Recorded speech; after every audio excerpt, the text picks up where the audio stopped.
Uma viúva ômega salvou filhotes da guarda real. O rei Lycan a encontrou no celeiro. Ela não sabia que aqueles lobos guardariam um segredo sobre seu passado, nem que o rei implacável descobriria nela a única alma capaz de acalmar séculos de solidão. Conspirações vieram à tona. A corte tentou destruí-la. Mas o destino já estava selado. Prepare-se. Essa história vai tocar seu coração e mostrar que o amor verdadeiro nasce onde ninguém espera. Se você ama histórias de romance intenso, destinados e reis poderosos que encontram seu par verdadeiro, inscreva-se no canal agora e ative o sininho para não perder nenhum capítulo. Cada história é uma jornada que vai te emocionar do começo ao fim.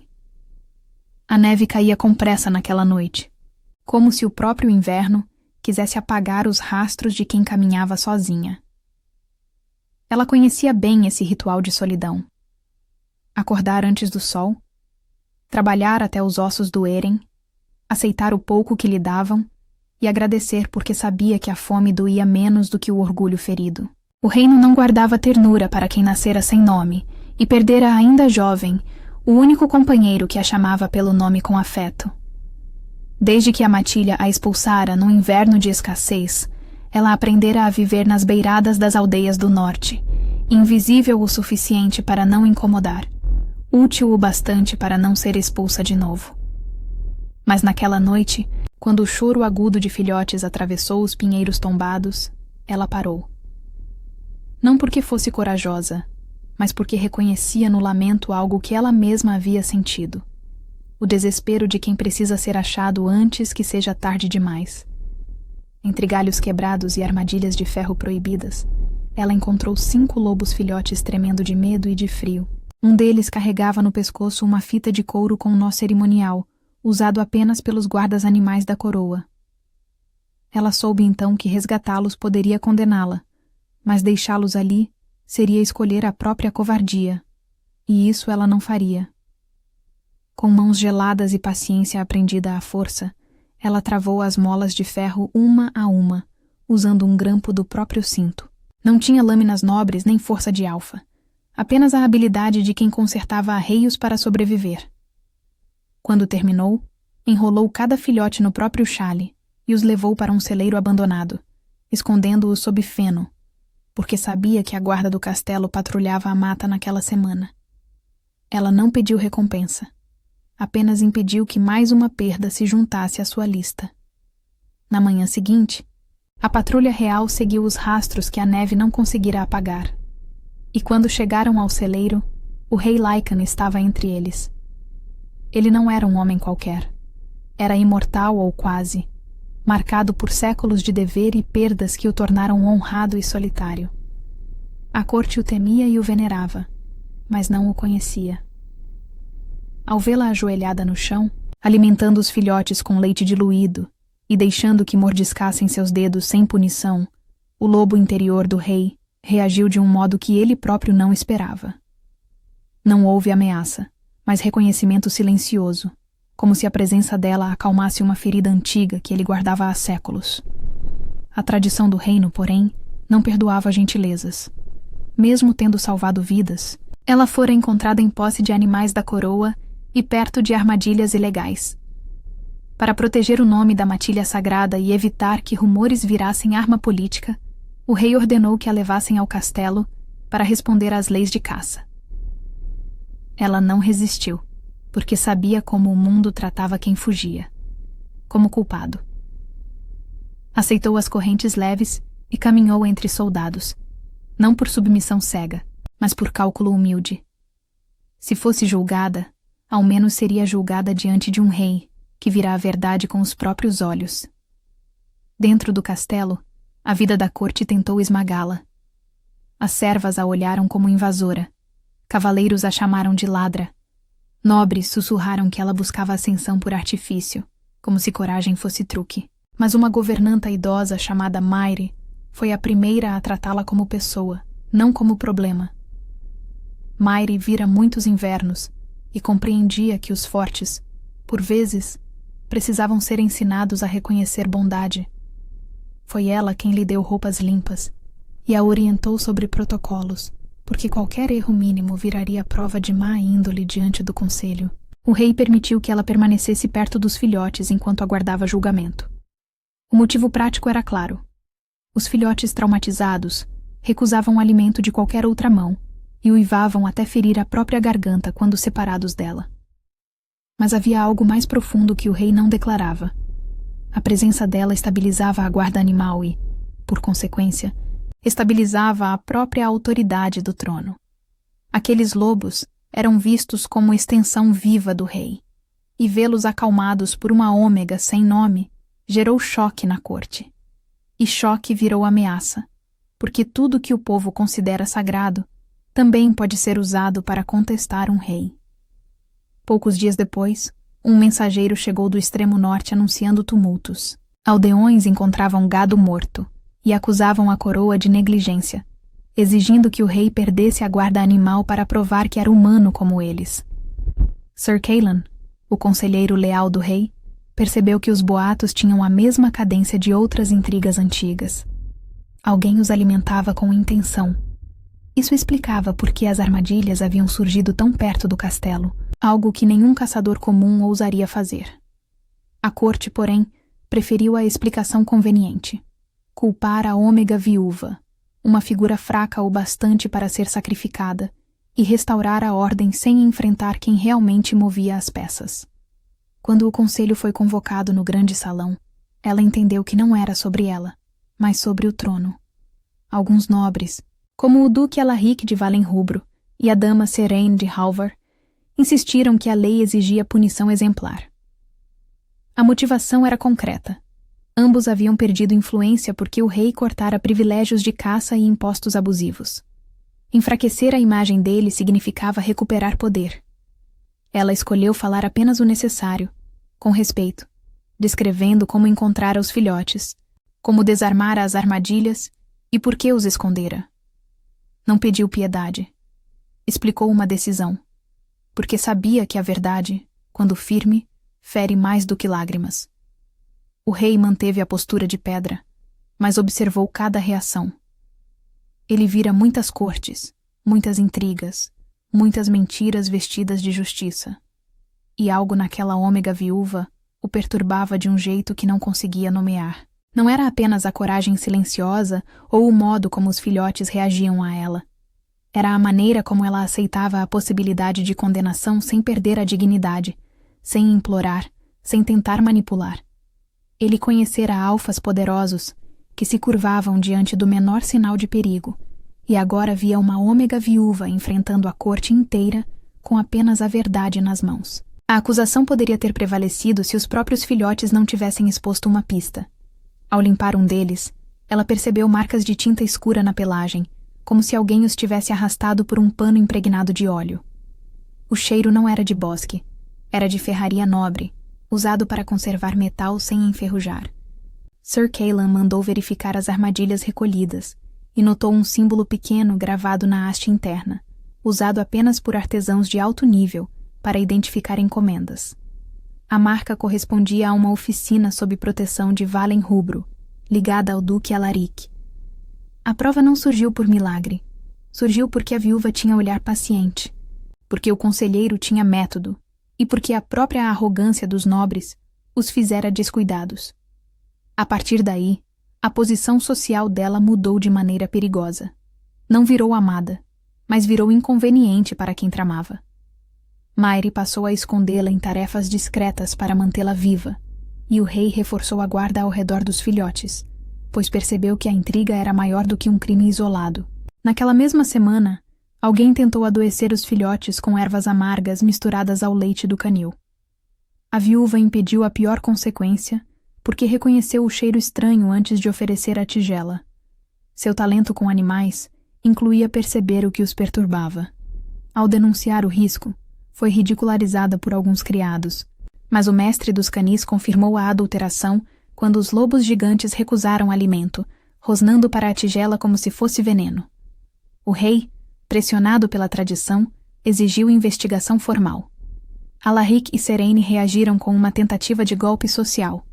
Espalharam que a viúva era cúmplice de caçadores e que sua bondade era fachada. para dar peso à mentira, apresentaram um velho registro de aldeia com o nome dela, ligado a um incidente passado, quando um celeiro queimara e ela fora a última vista perto do local. Ela quase perdeu a pouca força que construíra, porque aquele fogo fora a razão de sua expulsão. A antiga matilha a acusara sem provas para se livrar de uma boca a mais. O rei não a absolveu de imediato. Ele pediu que se investigasse de novo, porque aprendeu ao longo dos séculos que a repetição de uma acusação não a torna verdadeira. Essa escolha custou-lhe apoio político, mas sustentou a coerência de seu reinado. E quando a investigação revelou que o celeiro queimara por negligência do próprio alfa da matilha, que escondia grãos para vender no mercado negro, a verdade veio à tona como uma lâmina afiada. O mesmo alfa recebera moedas de valem rubro anos depois, ligando a expulsão dela à rede de Alaric. A descoberta não apenas limpou o nome dela, mostrou que ela vinha sendo empurrada para o abismo por mãos influentes há muito tempo, como se alguém quisesse mantê-la invisível. O impacto emocional foi cruel e libertador ao mesmo tempo. Cruel por confirmar que sua solidão fora planejada. Libertador por provar que sua culpa era uma mentira. Ela chorou sozinha naquela noite, não de fraqueza, mas de alívio. E pela primeira vez em anos, permitiu-se imaginar que talvez merecesse mais do que migalhas. Com as provas reunidas, Sir Cailan e Mair ajudaram a viúva a organizar tudo de modo que a corte não pudesse distorcer. Marcas nas armadilhas, origem do óleo, depoimentos da oficina, rastros de pagamento e o padrão de boatos nas aldeias. O rei convocou nova assembleia, não para humilhar os culpados com espetáculo, mas para cortar o poder deles com lei. Alaric e Serain, acuados, tentaram uma última manobra: incitar parte da guarda humana a tomar os filhotes como propriedade do reino e transferi-los para longe, alegando segurança. Na verdade, queriam provocar uma reação da guarda animal e apresentar o rei como incapaz de controlar os próprios lobos. Se o povo temesse os guardas gigantes, exigiria que o rei os sacrificasse, e o trono perderia seu símbolo mais temido. Mas a tentativa falhou, porque a viúva entendeu antes de todos o que os conspiradores buscavam: caos. Em vez de correr ou gritar por socorro, ela permaneceu no canil com os filhotes, mantendo-os calmos, e orientou o mestre dos canis a fechar portões internos conforme o protocolo antigo. Sir Cailan interceptou a escolta e obrigou-a a recuar sob a autoridade direta do rei. Não houve sangue derramado, houve controle, e isso destruiu a narrativa que Alaric queria criar. Quando a conspiração ficou clara, o rei não precisou levantar a voz. Retirou títulos de caça, selos de oficina e direito de assento no conselho de Alaric e Serain, enviando-os para propriedades distantes sob vigilância, sem martírio, sem execução. Um reinado justo não precisa de crueldade para ser firme. Ao povo, explicou a verdade com clareza, mostrando que os ataques aos filhotes eram ataques ao próprio reino, e que as leis existiam para conter abusos dos poderosos, não para esmagar os fracos. Essa transparência custou-lhe orgulho, mas fortaleceu a confiança dos que realmente sustentavam o reino: aldeões, soldados e servos. E entre todas as mudanças que aquela viúva desencadeou sem querer, a maior ainda estava por vir. No ritual do luar do juramento, tradição Lycan, em que a matilha sagrada aceita quem a protegeu com vida e verdade, os filhotes foram levados ao pátio interno. O rei, ao lado do ancião dos canis, aguardou a reação dos guardas animais. Se eles a rejeitassem, a corte usaria isso para expulsá-la. Se a aceitassem, seria um desafio às hierarquias rígidas. Os lobos gigantes, porém, inclinaram a cabeça e a cercaram com calma, como se a reconhecessem desde sempre. O ancião revelou então uma memória guardada em silêncio. Anos atrás, uma criança fora encontrada nos limites da floresta, envolta num tecido com o nó cerimonial da guarda real, e desaparecera nos caminhos da pobreza antes que fosse recuperada. A viúva, sem saber, carregara no corpo e no destino uma ligação antiga com a matilha sagrada, e alguém a empurrara para longe para impedir que essa ligação se cumprisse. A revelação não a transformou em nobre por direito como conto fácil. Apenas explicou por que ela compreendia aqueles lobos e por que eles a escolheram. O peso emocional foi grande, porque ela percebeu que sua vida inteira fora uma luta por pertencimento que sempre lhe fora devido, mas negado. Ela olhou para o rei, procurando nos olhos dele algum sinal de que aquilo mudava algo, e o que encontrou foi uma tristeza antiga, do tipo que só quem perdeu demais consegue reconhecer. O rei também foi atingido por aquela revelação. Séculos de solidão o haviam ensinado a não desejar nada para si, apenas cumprir o dever. E agora via diante de si alguém que sobrevivera ao desprezo sem perder a capacidade de cuidar. Isso o obrigou a encarar a própria ferida. Ele se tornara um rei temido, mas não amado, porque temia que amar significasse perder de novo. Ele perdera uma companheira há tanto tempo que a dor virara parte da própria estrutura do seu ser, e jurara nunca mais permitir que alguém se aproximasse o suficiente para reabrir aquela ferida. Mas a viúva não pedia aproximação. Ela não exigia nada. E talvez fosse exatamente isso que o desarvorava. Ela simplesmente existia, fazendo o que precisava ser feito, sem calcular o que ganharia em troca. Ele começou a procurá-la nos corredores sem admitir que procurava. Observava de longe enquanto ela cuidava dos filhotes, notando como seus gestos eram firmes e ternos ao mesmo tempo. Como ela conversava com os lobos gigantes, como se fossem iguais a ela, não bestas a serem dominadas. Numa noite em que a lua cheia iluminava o pátio, ele finalmente a encontrou sozinha perto do canil. Ela não se assustou com a presença dele. Apenas ergueu os olhos e esperou. O rei não era homem de muitas palavras, mas naquela noite ele falou porque precisava entender. "Por que você fez aquilo?" Ele perguntou, e sua voz era grave como pedra antiga.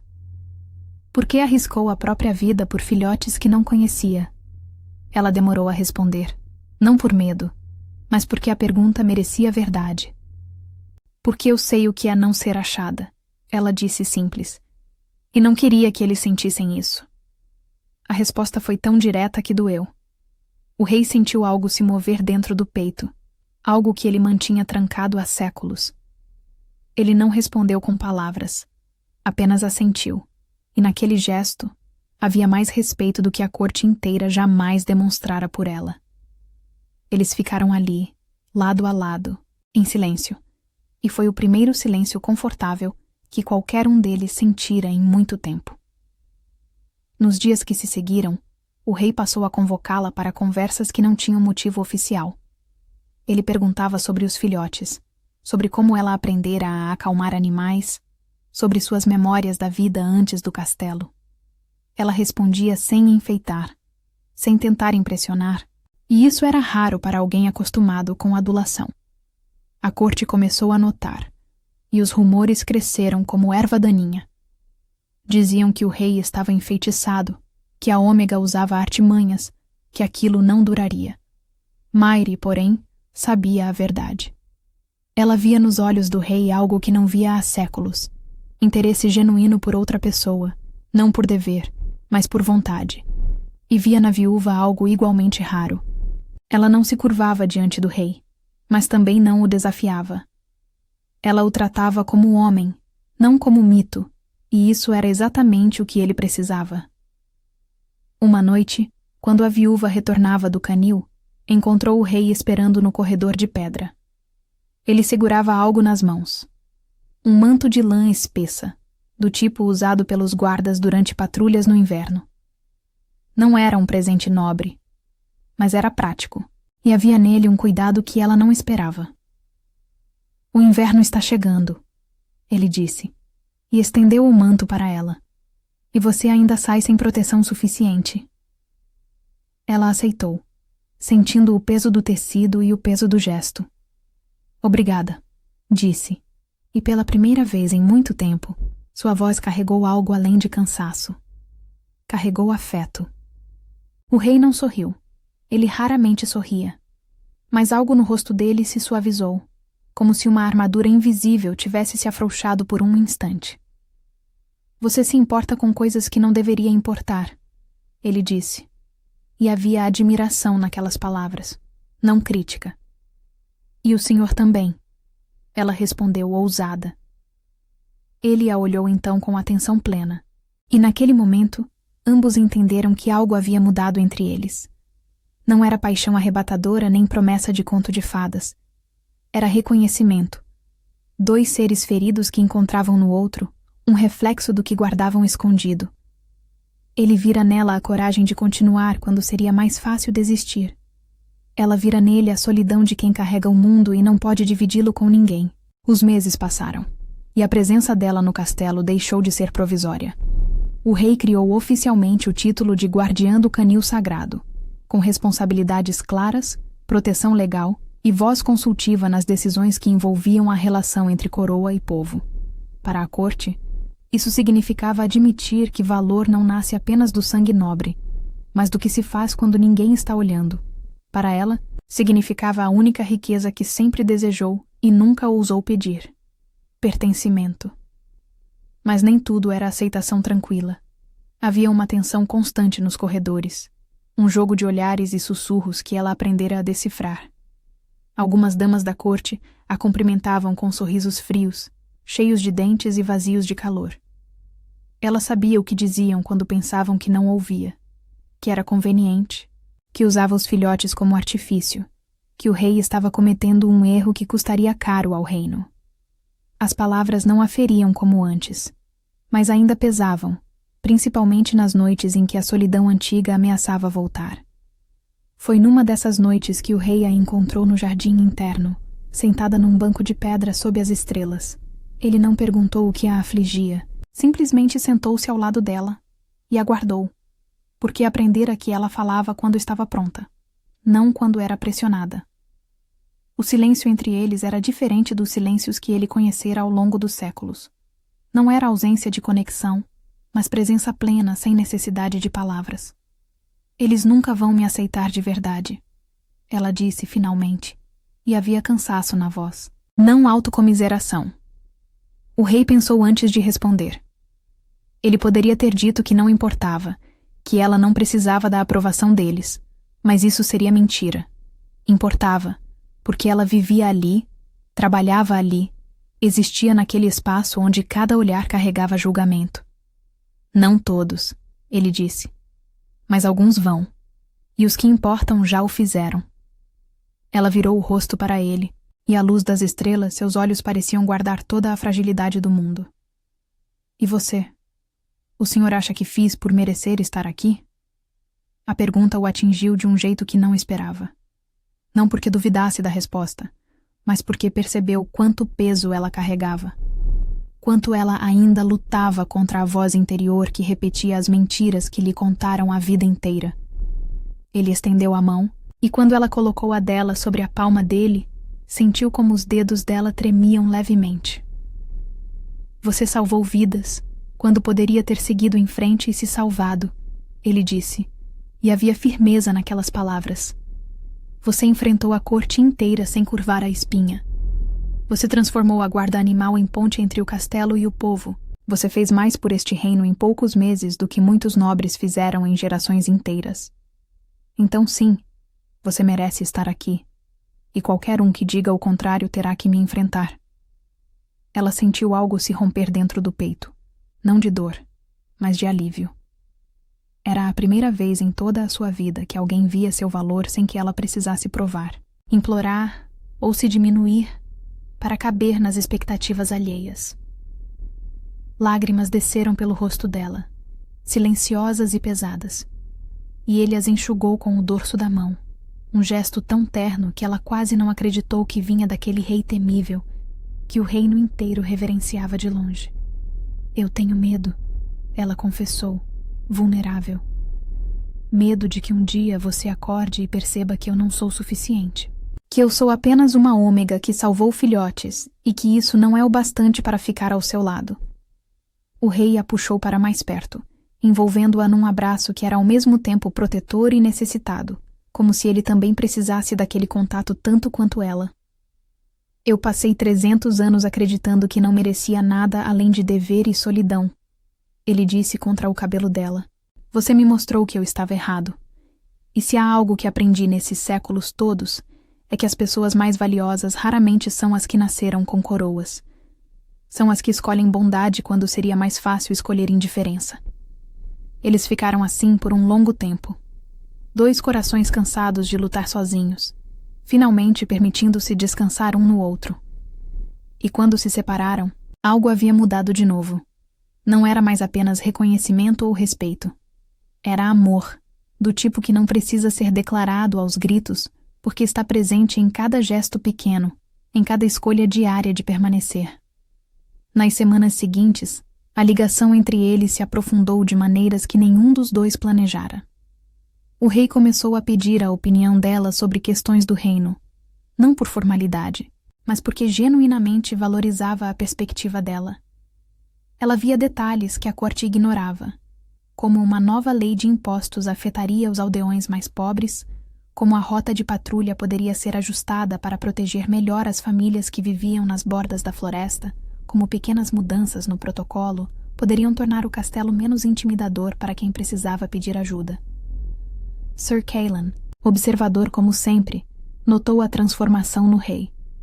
Ele vira muitos conselheiros tentarem influenciar decisões reais ao longo dos anos, sempre movidos por ambição ou ganância. Mas a viúva não pedia nada para si. Pedia por outros, pelos invisíveis, pelos esquecidos. E o rei, que antes governava com justiça mais distância, agora governava com justiça e compaixão, porque ela lhe mostrara que as 2 coisas não eram opostas, mas complementares. Houve resistência, é claro. Alguns nobres tentaram sabotar as reformas que ela sugeria, plantando rumores de que o rei estava enfraquecido, dominado por uma ômega. Mas a estratégia falhou, porque o rei não escondia a influência dela. Ele a reconhecia abertamente, e fazia isso de um jeito que deixava claro. Qualquer ataque a ela seria considerado ataque ao trono. Não por arrogância, mas por escolha consciente de proteger quem merecia proteção. Uma noite, quando a lua estava alta e prateada, o rei a levou até uma parte antiga do castelo que poucos conheciam. Uma biblioteca esquecida, cheia de livros antigos e mapas desbotados. Ele acendeu velas, e a luz dourada dançou sobre as paredes de pedra, criando sombras que pareciam contar histórias de séculos passados. Este lugar era meu refúgio, ele disse, enquanto passava os dedos pelas lombadas dos livros. Quando o peso do reinado ficava grande demais, eu vinha aqui e lembrava que o mundo é maior do que minhas preocupações. Ela olhou ao redor, sentindo a história impregnada naquele espaço. Por que me trouxe aqui? Ele se virou para ela, e nos olhos dele havia uma intensidade que ela raramente via. Porque eu não quero mais esconder de você as partes de mim que são só minhas. Eu quero que você conheça tudo. O rei, o homem, o lobo, as feridas. Tudo. A declaração era simples, mas o peso dela era imenso. Ele estava oferecendo vulnerabilidade total, algo que nunca oferecera a ninguém. Ela caminhou até ele, colocou a mão sobre o peito dele, sentindo o coração que batia forte sob as costelas. Então me mostre, ela disse. Me mostre quem você é quando ninguém está olhando. E ele mostrou. Falou sobre a companheira que perdera há 3 séculos. Uma alfa guerreira que morrera defendendo o reino de uma invasão. Falou sobre a culpa de sobreviver quando ela partira, sobre como prometera nunca mais se permitir amar, porque a dor da perda fora grande demais. Falou sobre as noites em que a solidão era tão pesada que ele subia nas muralhas e uivava para a lua, não de força, mas de desespero contido. Ela ouviu tudo sem interromper, segurando a mão dele quando a voz falhava, oferecendo presença quando as palavras não eram suficientes. E quando ele terminou, exausto de expor feridas que mantivera trancadas por tanto tempo, ela finalmente falou. Eu não vou prometer que nunca vou partir, ela disse. E havia honestidade crua naquelas palavras. Porque eu sou mortal, e você não é. Mas eu prometo que enquanto eu estiver aqui, você nunca mais vai enfrentar a solidão sozinho. E quando chegar minha hora, você vai ter memórias suficientes para carregar. Não apenas dor. A resposta dele veio sem palavras. Ele a puxou para um beijo que era diferente de todos os outros. Era desespero e esperança, medo e coragem, despedida e recomeço. Era o beijo de quem decide arriscar o coração de novo, mesmo sabendo que a perda é inevitável. E quando se separaram, ambos estavam tremendo, não de frio, mas da magnitude do que acabavam de prometer um ao outro. Naquela noite, eles não saíram da biblioteca. Ficaram ali, entre livros antigos e mapas esquecidos, conversando sobre tudo e sobre nada, sobre as estrelas que ele vira mudar de posição ao longo dos séculos, sobre as cantigas que ela aprendera quando criança, sobre os sonhos que cada um guardava, mas nunca ousara confessar. E pela primeira vez em 300 anos, o rei adormeceu ao lado de alguém, não por cansaço, mas por paz. Mas o título não era tudo. O que realmente mudou foi a maneira como o rei passou a buscá-la nos momentos de silêncio. Ele começou a caminhar com ela pelos jardins internos ao anoitecer, e nessas caminhadas falava de coisas que nunca dissera a ninguém. Do peso de ver gerações nascerem e morrerem enquanto ele permanecia, da culpa de sobreviver quando tantos que ele amara haviam partido, do medo de que sua imortalidade fosse uma maldição disfarçada de dádiva.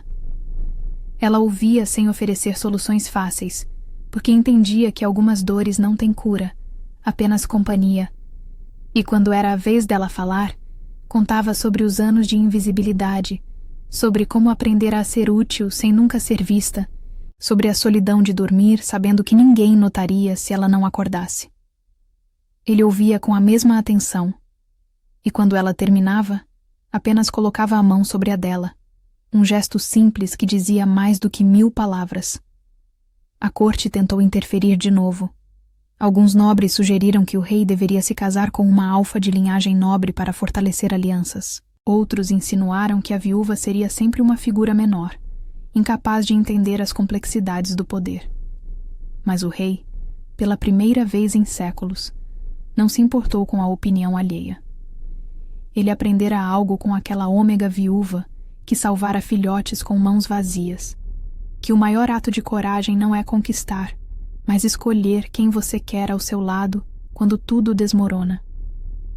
Numa noite de primavera, quando as primeiras flores rompiam a terra endurecida pelo inverno, o rei a encontrou no canil, onde ela embalava um dos filhotes que adoecera. Ele se ajoelhou ao lado dela, um rei imortal ajoelhado ao lado de uma ômega viúva, e disse as palavras que mudaram tudo. Eu passei séculos acreditando que solidão era o preço da eternidade, mas você me mostrou que eu estava errado. A solidão não é inevitável, é uma escolha. E eu não quero mais escolhê-la. Ela olhou para ele, e nos olhos dela havia lágrimas, mas não de tristeza. O que você está dizendo? Estou dizendo que, se você aceitar, quero que fique, não como serva, não como guardiã, mas como companheira, como rainha. O silêncio que se seguiu foi carregado de tudo o que eles não precisavam dizer. Ela não respondeu com palavras, apenas colocou a mão sobre o rosto dele, um gesto de ternura que ele não sentia há tanto tempo que esquecera como era. E quando ela disse sim, foi o sim mais honesto que ele já ouvira, porque não vinha de ambição ou medo, mas de algo muito mais raro. Vinha de escolha livre. O casamento não foi um espetáculo de pompa e ouro. O rei, que poderia ter convocado toda a nobreza do reino, escolheu uma cerimônia simples no pátio interno, sob a luz da lua, com a presença apenas de Sir Cailan, Maire, o ancião dos canis e os lobos gigantes da guarda. Não houve vestido de seda impossível, nem coroa cravejada de pedras preciosas. Ela usou um vestido branco simples, tecido por Maire com cuidado, e no cabelo trazia uma coroa de flores silvestres que ela mesma colhera pela manhã. Mas antes que pudessem chegar àquele momento, houve obstáculos que testaram a determinação de ambos. O Conselho Real exigiu uma reunião formal quando o rei anunciou sua intenção de se casar. Não era apenas cerimônia. Era tentativa de barrar o que consideravam uma decisão imprudente. Alguns nobres argumentaram que o rei devia escolher uma alfa de linhagem antiga para fortalecer alianças políticas. Outros, mais ousados, insinuaram que a viúva não teria capacidade de lidar com os deveres de uma rainha. A viúva estava presente naquela reunião, não escondida atrás de portas como esperavam, mas sentada ao lado do rei, porque ele insistira. Ela ouviu cada argumento, cada insinuação velada, cada dúvida expressa. E quando o líder do conselho, um homem idoso chamado Lord Brennan, finalmente se dirigiu a ela diretamente e perguntou o que ela tinha a dizer em sua defesa, ela não tremeu. Eu não vim de linhagem nobre, ela disse, e sua voz era clara como o sino. Não tenho exércitos para oferecer nem terras para trazer como dote. O que tenho é isto. Conheço a fome porque já senti na pele. Conheço a injustiça porque fui sua vítima. Conheço o medo de ser invisível porque vivi assim a vida inteira. E é exatamente por isso que posso ver o que vocês não veem. O povo que sustenta este reino, que planta a comida que chega às suas mesas, que morre defendendo muralhas que nunca vão habitar. Eu não prometo ser a rainha que vocês esperam. Prometo ser a rainha que o povo precisa. O silêncio que se seguiu foi pesado. Alguns nobres olharam para ela com desdém, mas outros, os mais velhos, os que tinham visto o reino em tempos difíceis, olharam com algo parecido com respeito. Lord Brennan, para a surpresa de muitos, assentiu lentamente. As palavras são belas, ele disse. Mas palavras não governam reinos. Você está pronta para os sacrifícios que virão? Estou, ela respondeu sem hesitar. Porque já fiz sacrifícios que vocês nunca precisaram fazer. E sobrevivi. Isso me tornou mais forte do que vocês imaginam. O rei não interferiu durante toda a discussão. Ele deixou que ela lutasse sua própria batalha, não porque duvidava dela, mas porque sabia que ela precisava provar a si mesma tanto quanto aos outros. E quando a votação foi chamada, houve divisão, mas não oposição suficiente para impedir o casamento. O rei obteve o que precisava. Não unanimidade, mas legitimidade. Na noite anterior ao casamento, Mairi ajudou a viúva a se preparar. A governanta idosa penteou os cabelos dela com cuidado, trançando algumas mechas e deixando outras soltas, criando algo simples, mas belo. Enquanto trabalhava, falou com a sabedoria de quem vivera muitas estações. Você vai enfrentar dias difíceis, Mairi disse. Haverá quem teste sua paciência, quem questione cada decisão, quem espere que você fale. Mas lembre-se, você não chegou até aqui por sorte. Chegou porque tem coragem onde outros têm apenas orgulho. E se eu não for suficiente? A viúva perguntou, vulnerável. Mairi parou o que fazia e segurou o rosto dela com ambas as mãos, olhando nos olhos com intensidade. Você já é suficiente. O rei sabe disso. Eu sei disso. E mais importante, você precisa saber disso. As lágrimas vieram, mas eram lágrimas de gratidão. A viúva abraçou Mairi, apertando forte, porque aquela mulher fora mãe quando ela não tinha ninguém, fora escudo quando a corte a atacava, fora certeza quando tudo parecia incerto. Quando o momento finalmente chegou, e ela caminhou até o pátio sob a luz da lua, viu o rei esperando. Ele não usava as vestes reais completas, apenas uma túnica simples de cor escura que realçava a força do corpo e a intensidade dos olhos. Ao lado dele, os lobos gigantes formavam um semicírculo, guardiões silenciosos daquele momento sagrado. E quando os olhos deles se encontraram, o resto do mundo desapareceu. Quando o ancião pronunciou as palavras antigas do juramento Lican, os lobos gigantes uivaram em uníssono, e o som ecoou pelo castelo como se a própria terra reconhecesse a união. O rei colocou nas mãos dela não um anel de ouro, mas uma pequena fita de couro trançado, igual às que os filhotes usavam, e disse: Você me ensinou que força não é ausência de medo, mas a escolha de proteger mesmo quando custa tudo. Eu prometo honrar isso todos os dias que me restarem. Ela chorou, porque finalmente entendia que aquela era a resposta que seu coração sempre esperara. Ser vista, ser escolhida, ser amada não apesar de suas feridas, mas com elas. E quando ele a beijou, foi um beijo que selou não apenas um casamento, mas a promessa de que nenhum deles enfrentaria a solidão de novo. A festa que se seguiu foi diferente de qualquer celebração real que o castelo já testemunhara. Não houve apenas nobres em trajes elaborados. Houve também servos, guardas, artesãos da aldeia, até crianças que brincavam com os filhotes no pátio. A nova rainha insistira nisso, e o rei concordara, porque entendeu que aquele era o começo de um reino diferente. Um reino onde as paredes entre poderosos e comuns começavam a se dissolver. Durante a noite, enquanto música simples tocava e pessoas de todas as classes dividiam comida e histórias, o rei puxou a rainha para dançar. Eles não eram dançarinos elegantes. Na verdade, ela nunca aprendera os passos formais da corte, mas não importava. Eles se moviam juntos como se sempre soubessem como encaixar um no outro, e quando a música terminou, permaneceram abraçados no centro do pátio, cercados por um círculo de pessoas que pela primeira vez viam o rei não como figura distante, mas como homem capaz de amar. Nos anos que se seguiram, a presença dela como rainha mudou o reino de maneiras que nenhuma guerra ou decreto conseguiria. Ela abriu o canil sagrado para visitas supervisionadas, permitindo que crianças das aldeias vissem os lobos gigantes de perto e entendessem que aqueles guardiões não eram monstros, mas proteção viva. Insistiu em reformas nas leis de caça, proibindo armadilhas cruéis e punindo com severidade quem as usasse. Criou um conselho de servos e aldeões que podiam levar queixas diretamente ao trono, sem passar por nobres que distorciam mensagens. Mas as mudanças não vieram sem resistência. Nos primeiros meses de seu reinado como rainha, houve tentativas sutis de minar sua autoridade. Alguns nobres ignoravam seus decretos, alegando que ela não tinha direito de legislar sem o aval direto do rei. Outros espalhavam rumores de que o rei estava sendo manipulado, que ele perdera a força que o tornara respeitado.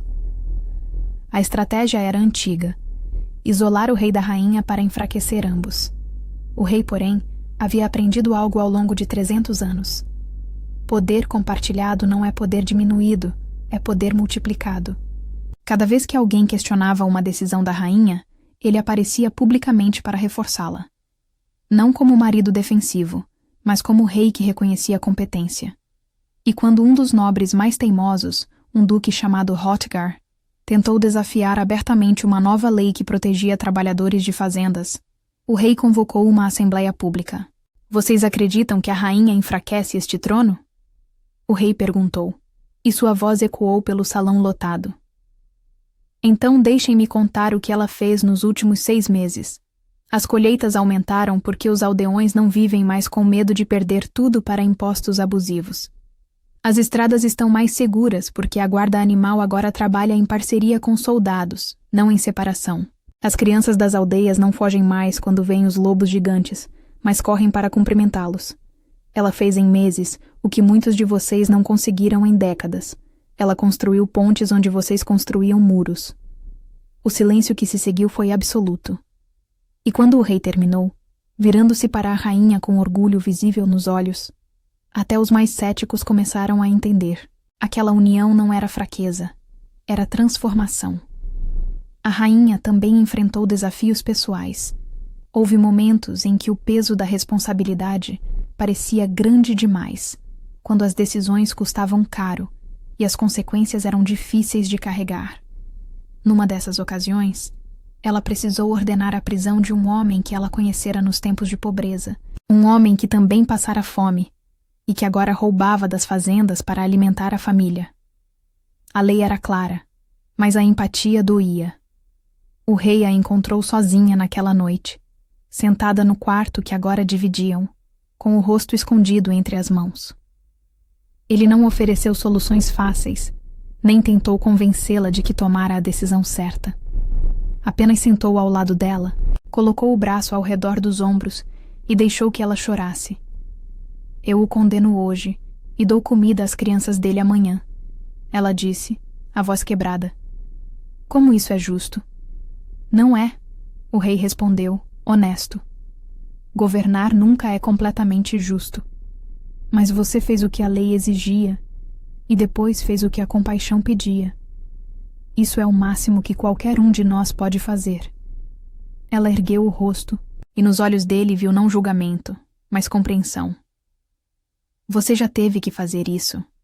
Punir alguém que você sabia que estava desesperado?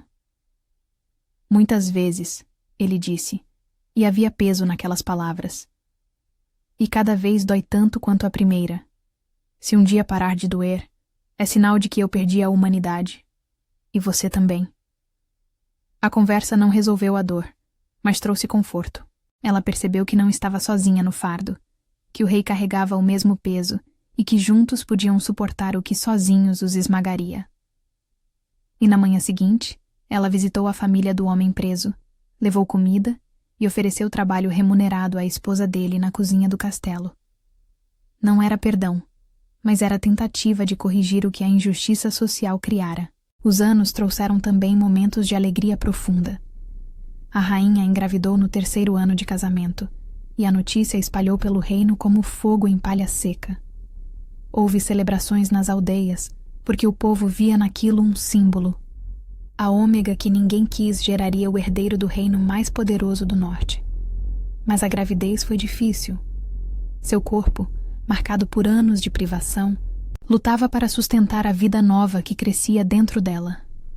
O rei, que enfrentara batalhas e conspirações sem tremer, descobriu um medo novo e paralisante: o medo de perdê-la.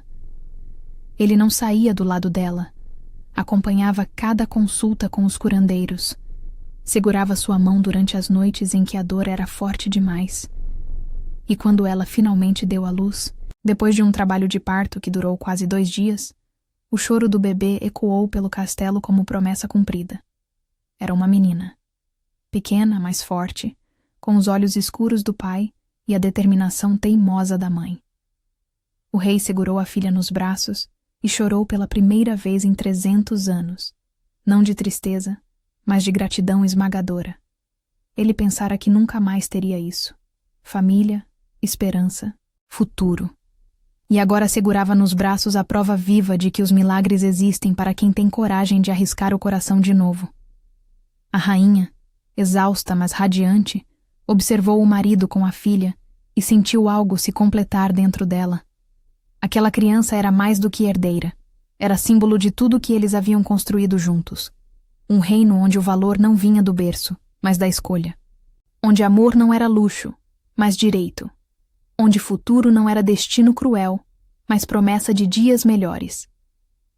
Eles chamaram a menina de Lyra, que em língua antiga significava luz nascida das sombras. E conforme ela crescia, ficava claro que herdara o melhor de ambos os pais: a força silenciosa da mãe e a determinação inabalável do pai. Ela brincava com os lobos gigantes sem medo, corria pelos corredores do castelo rindo alto, e quando tinha apenas 5 anos, insistiu em acompanhar a mãe nas visitas às aldeias porque queria conhecer o povo de verdade. A corte tentou moldá-la conforme os padrões nobres, mas a rainha não permitiu. Ela queria que a filha crescesse, conhecendo tanto os salões de mármore quanto os campos de trigo, tanto os banquetes reais quanto o gosto do pão simples assado em forno de barro. E o rei apoiou cada escolha, porque entendeu que estavam criando não apenas uma herdeira, mas uma líder que o reino merecia. A corte resistiu, mas a resistência foi minguando quando o povo começou a prosperar. Colheitas melhoraram porque os lobos gigantes patrulhavam as plantações contra predadores. Estradas ficaram mais seguras porque a guarda animal agora trabalhava em parceria com soldados humanos, não em separação desconfiada. E o rei, que por séculos fora visto como figura distante e temível, passou a ser respeitado de um jeito diferente, como alguém que escolhera governar não apenas com poder, mas com compaixão. Mairi viveu o suficiente para ver a viúva que ela ajudara a se tornar a rainha mais amada que o reino já conhecera. No leito de morte, Mairi segurou a mão dela e disse: "Você me ensinou que bondade não é fraqueza.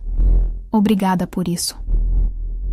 E quando a velha governanta partiu, foi enterrada com honras reais, porque a nova rainha insistiu que gentileza merecia ser lembrada tanto quanto bravura. Sir Cailan tornou-se mais do que conselheiro. Tornou-se amigo, e nos salões do castelo contava histórias sobre a rainha que salvara filhotes, e sem saber, salvara também um rei. Os filhotes cresceram fortes e leais, e cada um deles carregava no pescoço a fita de couro com o nó cerimonial, lembrando a todos que valor não vem de berço, mas de escolha. E o rei, que vivera séculos acreditando que eternidade era sinônimo de solidão, descobriu algo que nenhuma profecia ou lenda jamais lhe ensinara: que o amor verdadeiro não é encontrado, mas construído, dia após dia, escolha após escolha, entre duas pessoas que decidem enfrentar juntas o peso do mundo.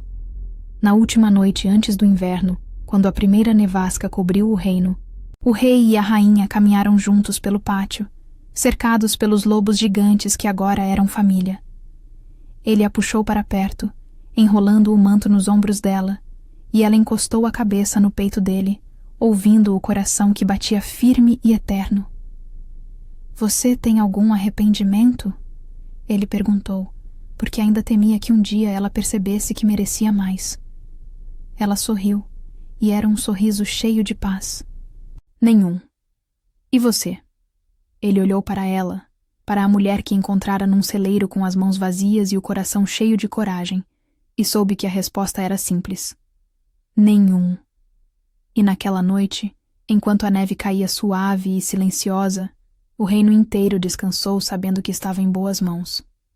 Porque a ômega viúva que ninguém via se tornara a rainha que todos amavam, e o rei imortal que ninguém conhecia se tornara o homem que finalmente encontrara seu lar.